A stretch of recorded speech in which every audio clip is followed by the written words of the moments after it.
Malaysia is working hard to boost the nation's economy.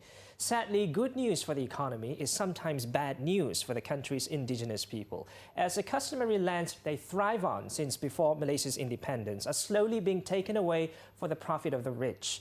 In conjunction with International Day of the World's Indigenous Peoples today, Zanchara Haizat finds out why land rights remain to be one of the biggest obstacles for the community.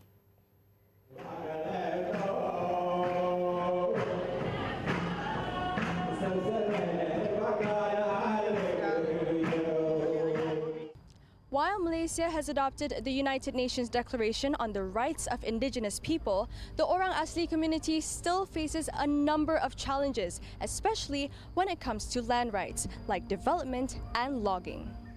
But now, because of lucrative market demand overseas, musangking plantations are also threatening the livelihood of the Orang Asli. So, what is being done to protect them and defend their rights?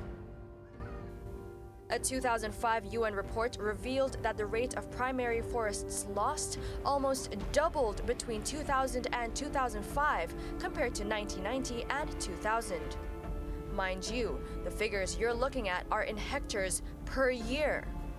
All this, no thanks to the increase in logging activities and high demand in palm oil as well as durians, which can only be fulfilled by clearing the land for the plantation of the commodities.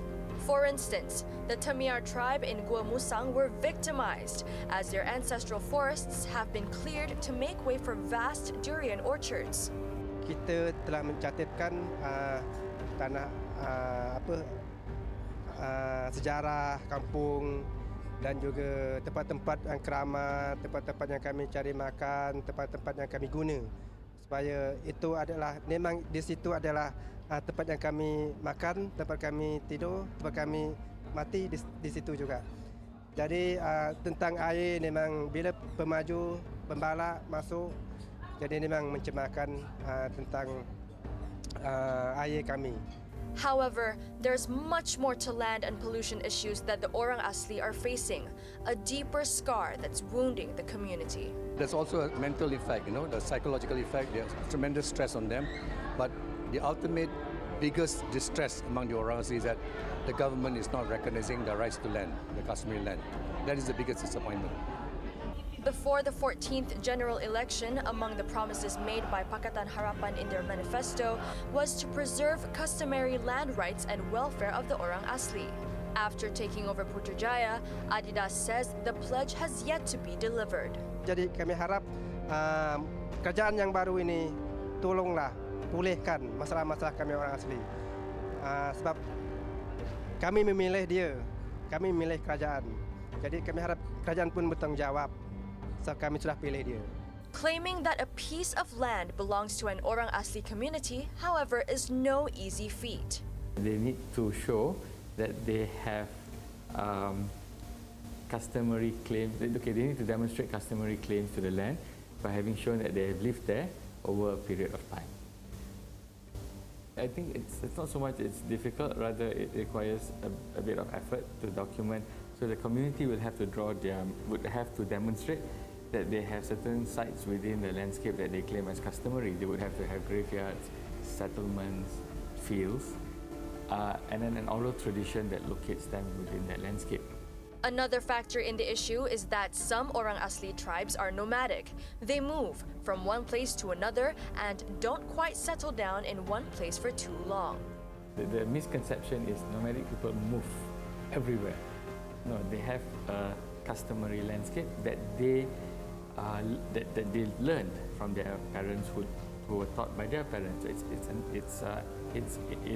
transmitted, through oral traditions, right? Some of it is tied to their belief system that they have to be mobile. A lot of it also has to do with the limitations of resources within the landscape.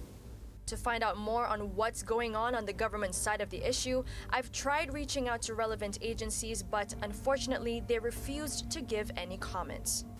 What do you think the government should do in terms of a long-term plan or a roadmap to help the Orang Asli? So I think what the government should do is to adopt or adapt the UN DRIP and the recommendations of SOHACAM, starting with creating this commission that looks into the interest and well-being of the orang asal or indigenous peoples of Malaysia. Not just in looking after their interests, but the indigenous people representing their interests. It should be made up of people who are from this community. Meanwhile, some believe the responsibility to resolve these issues does not only belong to the government, but to all Malaysians. Saya harap pihak masyarakat di luar maupun yang berpangkat YB ke yang bertanggungjawab di negara Malaysia ni, mereka harus peka dan harus memahami isi hati orang asli ni yang mendalam ni. Jadi kalau nak buka bisnes ke, nak buat apa ke, jadi cari di tempat lain. Kalau di mana kampung asli di wilayah tanah adat kami orang asli, kalau boleh jangan masuklah, jangan masuk campur. Jangan masuk kawasan sana, sebab kami itulah hak kami. I think for a start, people should read up and see where they can lend support. You know, a lot of these issues are also overlapping with conservation issues and environmental sustainability issues. And so there are places where environmental groups or people who are interested in conservation can come in and lend support for indigenous peoples who are fighting to protect their customary land and traditional way of life. Zansha Rohaizad for 7 Edition.